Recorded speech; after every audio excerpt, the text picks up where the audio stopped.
자, 1편에 이어서 2편 또 시작할게요. 자, 이번 시간에 배울 거는 식물세포예요. 식물세포. 세포는 세포 소기관을 가지고 있는데 핵, 미토콘드리아, 그리고 리보솜은 식물세포와 동물세포 모두 공통으로 가지고 있는 거고, 액포 엽록체 세포벽은 식물세포에만 있는 구조예요. 그 두 문제 모두 다 식물세포에 대한 문제로 출제가 돼서 제가 식물세포에만 있는 구조를 더 적어놨어요. 자, 여기 보면 식물세포의 구조를 본다. 그리고 작은 알갱이 모양 1번, 2번은 단백질 합성. 그래서 알갱이 모양 단백질 합성. 답은 리보솜이에요. 그래서 답은 2번이고요. 그 다음에 세포막 바깥쪽에 있는 단단한 구조물, 세포의 형태 유지. 세포 보호와 세포 모양 유지를 하는 거는 세포벽. 그래서 여기서 세포벽은 C여서 세포벽 C입니다. 되겠나요? 자, 여기 이제 보는 것처럼 2021년 1회 때는 그림에 이제 이름을 줬고요. 그 다음에 17번 보면 이름이 없죠? 그래서 여기에는 이름도 한번 적고 넘어갈게요. A는 미토콘드리아예요. 그리고 B는 핵이고요. C는 방금 한 것처럼 세포벽. 그리고 D는 엽록체입니다. 자, 그러면 이제 제일 나올 것 같은 유력한 후보는 제 생각에는 엽록체라서 엽록체 한번 줄 거 놓고요. 그 다음에 또 식물세포만 가지고 있는 게 액포인데, 액포는 노폐물을 저장하는 거라서 성숙한 식물, 그러니까 나이가 든 식물일수록 커요. 이해했죠? 그 다음에 핵은 핵막과 DNA를 가지고 있고, 미토콘드리아는 세포 호흡이 일어나는 곳이라는 거 한 번 더 확인하고 넘어갈게요. 자, 그 다음 문제는 세포막. 세포막을 인지질 이중층과 막 단백질을 외워야 돼요. 그래서 인지질 이중층. 인지질 이중층은 여기 보시면 크기가 작은 알맹이들이 움직이죠. 여기 크기가 작은 알맹이들. 보이죠? 이게 인지질 이중층을 통해 지나가는 거예요. 그래서 크기가 매우 작은 물질이 이동한다. 이게 이제 인지질 이중층. 그 다음에 막 단백질에 들어가는 걸 보면 네모보다는 조금 커요. 맞죠? 그러니까 네모가 동그라미보다. 그래서 크기가 큰 물질이 이동한다고 보면 돼요. 되겠죠? 자, 그럼 문제를 풀어볼게요. 일단 기역, 인지질 이중층으로 배열되어 있다 맞고요. 그 다음에 모든 물질은 단백질을 통해 이동한다가 아니라 일부분은 인지질 이중층을 통해서도 이동합니다. 되겠죠? 그래서 얘는 X고요. 그 다음에 세포막의 주성분은 단백질과 인지질이다. 맞죠? 그래서 이것도 맞고. 그래서 답은 기역 디귿입니다. 되겠죠? 자, 조금만 더 자세하게 설명을 할게요. 그래서 인지질 이중층에서 친수성, 물이랑 친하다라는 게 친수성이에요. 물이랑 친함. 그래서 물이랑 친한 친수성은 물과 접한 세포 양쪽 바깥을 향하고, 그 다음에 소수성은 물이랑 안 친하다는 뜻이에요. 그래서 안쪽으로 서로를 마주 보면서 배열한다. 되겠죠? 자, 그 다음에 이제 그 다음 문제가 이제 요게 나와서 요거를 이제 적어놨어요. 여기 세포막의 선택적 투과성. 그래서 크기와 종류 특성에 따라 다른데 여기 보면 물질을 종류에 따라 선택적으로 이동시킨다. 요게 선택적 투과성이에요. 됐나요? 자, 이거를 이제 다른 말로 우리가 큰 거를 봤을 때는 큰 대단원으로 보면 이거는 확산이라는 현상을 설명하면서 세포막의 선택적 투과성 얘기를 하거든요. 그래서 확산은 우리 방구 냄새가 이제 낀 사람으로부터 안 낀 사람까지 퍼지는 것처럼 고농도에서 저농도로 이동한다는 사실. 그래서 요거 한 번만 짚고 넘어갈게요. 되겠죠? 자, 그 다음은 탄소화합물이에요. 탄소화합물. 탄소화합물은 총 4가지가 대표적인 4대 거대 분자인데요. 탄수화물, 단백질, 지질, 핵산. 됐나요? 그리고 이제 여기에 기본 단위 무조건 외워야 합니다. 탄수화물의 기본 단위는 포도당, 단백질의 기본 단위는 아미노산, 지질의 기본 단위는 지방산과 글리세롤, 핵산의 기본 단위는 유클레오타이드. 됐나요? 자, 그러면 문제 한번 가볼게요. 문제에서 탄소화합물을 이루는 기본 결격의 중심 원소, 당연히 탄소화합물이니까 탄소겠죠. 여기까지 알겠죠?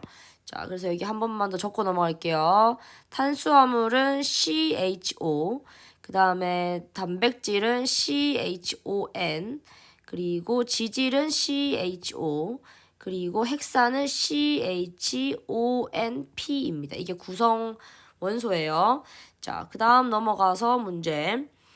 아미노산을 가지고 있고 근육과 항체의 구성성 물질이다. 그래서 답은 단백질입니다. 자, 그래서 제가 조금 더 적어놨어요. 그래서 탄수화물은 생명체의 주된 에너지원으로 예를 들면 녹말과 엿당이 있고요. 단백질은 펩타이드 결합을 하고 우리 몸의 에너지원으로 이용이 되고 근육, 세포막, 효소, 호르몬, 항체, 헤모글로빈 이 모든 것들을 단백질이 구성합니다. 그 다음에 지질은 에너지원이고요. 그 다음에 세포막의 성분. 아까 앞에서 했죠. 인지질.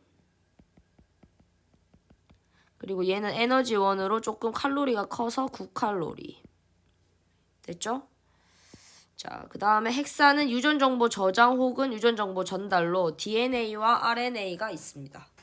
되겠죠? 같이 한꺼번에 다 외워주세요. 여기는 과학시험에서 계속 나왔던 애들이에요.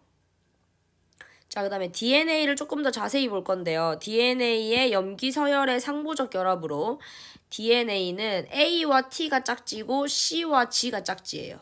그래서 짝지 외워주시면 되고 그 다음에 이중나선으로 생겨져 있어요. 그리고 DNA는 유전 정보를 저장하는 물질이고 디옥시리보스를 들고 있어요. 됐나요? 그러면 DNA와 또 하나 비교해야 될 게 RNA라서 제가 같이 적어놨어요.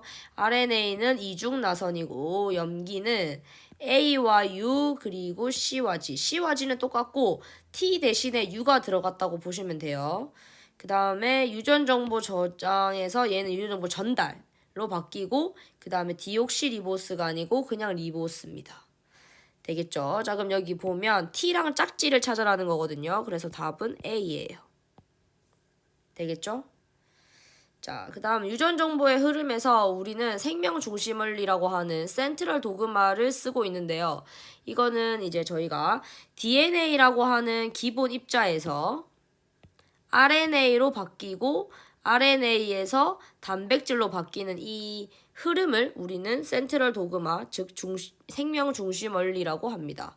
그래서 첫 번째 DNA 복제가 일어납니다. 그래서 DNA가 2배로 복제되고 두 번째 DNA 유전 정보를 RNA로 전달하는데 이 아이의 이름을 전사라고 합니다. 이 과정 이름 외우셔야 돼요. 전사. 그 다음에 RNA의 정보로부터 단백질이 합성되는 과정을 번역이라고 합니다. 되겠나요? 그래서 여기 지금 기역에 들어갈 말은 DNA를 전사시키면 RNA가 됩니다. 그래서 답은 1번입니다. 자, 그 다음은 지질시대인데요. 지질시대는 외우셔야 돼요. 그래서 첫 번째, 삼엽충과 판게아. 그러면 고생대 이렇게 외우시면 되고요. 그래서 고생대는 판게아와 삼엽충 그리고 필석과 갑주어까지 화석을 좀 더 외울게요. 그 다음에 두 번째, 신생대고 육지에 살았다. 그래서 신생대 때 육지에 산 거는 매머드라서 화폐석과 매머드 해서 신생대 한 번 더 외울게요. 그리고 잘 알고 있는 거 중생대는 그 주라기 공원 있죠. 그래서 공룡과 암모나이트. 됐나요? 자, 여기에 이제 나와 있는 화석들은 지질 시대를 알려주는 표준 화석을 얘기하고요. 이제 만약에 문제에서 혹시 시상 화석을 낼 수도 있어서 제가 좀 더 첨가해놨습니다. 시상 화석은 환경을 알려주는 걸로 산호, 고사리, 조개가 있어요. 일단 산호가 있었던 곳은 바다라고 생각하시면 돼요. 얕은 바다. 그리고 고사리는 일단 습한 육지 요 정도까지 알아둘게요. 되겠죠? 자, 그 다음에 이제 2탄의 마지막으로 생태계 평형입니다. 생태계 평형이란 생태계가 안정적으로 유지되는 상태를 말하고요. 그래서 생태계가 안정적으로 유지된 상태. 답은 생태계 평형. 그러면 생태계 평형이 유지되고 있는 그림이 바로 요 그림입니다. 됐나요? 그래서 1차랑 2차랑 3차 뭐 이렇게 적혀 있기도 하고 가끔은 생산자와 소비자라고 적혀 있기도 해요. 그래서 어찌됐건 제일 밑에 게 제일 많은 거 되겠나요? 자, 그리고 이제 이 생태계 평형에 들어오면 꼭 기억해야 되는 거 먹이 그물이 복잡하고 생물 종이 다양할수록 좋은 거예요. 그래서 생태계 평형이 잘 유지된다고 저희는 말하고요. 그 다음에 이제 요거는 시험에 나올 수도 있어서 한번 보고 넘어가자고 적어둔 거예요. 그러면 저희는 이러한 생태계 보존을 하기 위해서 우리가 해야 할 일은 생태 통로를 설치하거나 멸종 위기종을 관리하거나 하천을 복원하거나 옥상이나 도시에 이제 공원, 정원들을 만들어서 그 도시의 열섬 현상을 방지합니다.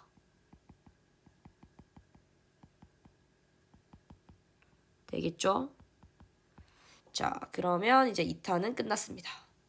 힘내세요. 파이팅 하십시오.